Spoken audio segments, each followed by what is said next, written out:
Si Vice President Sara Duterte ang unang Vice President na na-impeach sa Pilipinas. Balikan natin ang mga opisyal ng bansa na humarap din sa impeachment sa unang balita ni JP Soriano. Isa ito sa mga di malilimutang tagpo ng administrasyon ni Pangulong Joseph Estrada noong taong 2000. On the verified complaint for impeachment against His Excellency President Joseph Ejercito Estrada for alleged bribery, graft and corruption, betrayal of public trust, and culpable violation of the Constitution. Ang pagbabasa sa plenaryo ng Kamara ng Articles of Impeachment laban kay Estrada, sinubukan pang pigilan ng kanyang mga kaalyado. Mr. Speaker, Section 3, Paragraph 4 of Article 11 of the Constitution of the Philippines and Section 13 of the Rules of Procedures on Impeachment Proceedings, to wit, in case the verified complaint or resolution of impeachment is filed, Mr. Article Speaker, 11 I of the rise to raise a Constitution, point of order. endorsement of the complaint, resolution to the Senate, a verified complaint. Pero nabigo sila.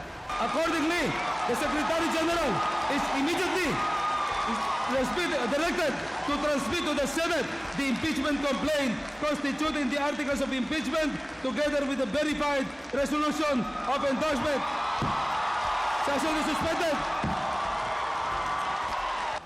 Dahil dito, si Estrada ang naging kauna-unahang pangulo ng bansa na na-impeach.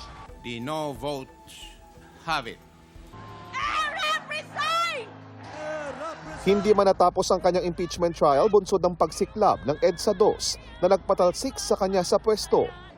Dahil kay Estrada nabuhay sa bokabularyo ng mga Pilipino ang salitang impeachment.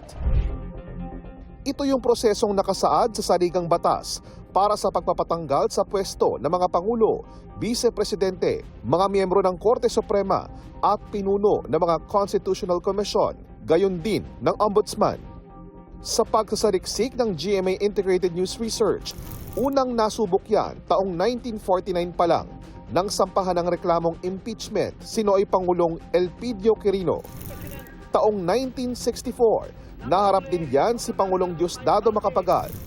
At noong 1985, si Pangulong Ferdinand Marcos Sr. Lahat ng reklamong yan, nabasura. Nagamit din ang prosesong ito laban kay Pangulong Cory Aquino noong 1988, pero hindi rin nagtagumpay. Si dating Pangulong Gloria Macapagal Arroyo sinampahan ng mga magkakasunod na impeachment complaint mula noong 2005 hanggang 2008, pero wala ni isang nagtagumpay. Naharap din dyan sina dating Pangulong Noynoy Aquino noong 2014 at Rodrigo Duterte noong 2017, pero lahat ay nabasura rin. Impeachment complaint against Vice President Sara Z. Duterte. Is there any objection? The chair hears none. The motion is approved. Ang pagkaka-impeach ngayon ni Vice President Sara Duterte lumikha rin ng kasaysayan dahil siya ang kauna-unahang vice-presidente na na-impeach sa bansa, pero hindi siya ang unang vice na naharap sa reklamong impeachment.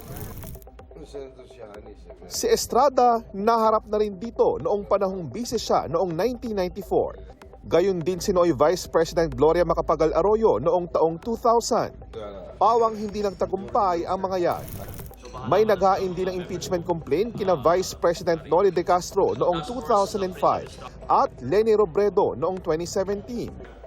Pero walang nag-endorsong mambabatas sa mga ito. Sa kabuuan, 5 opisyal na ng bansa ang na-impeach matapos ang EDSA Revolution.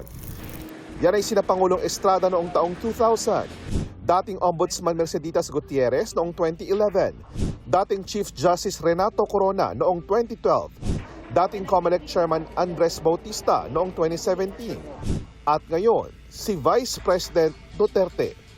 Ito ang unang balita. JP Soriano para sa GMA Integrated News.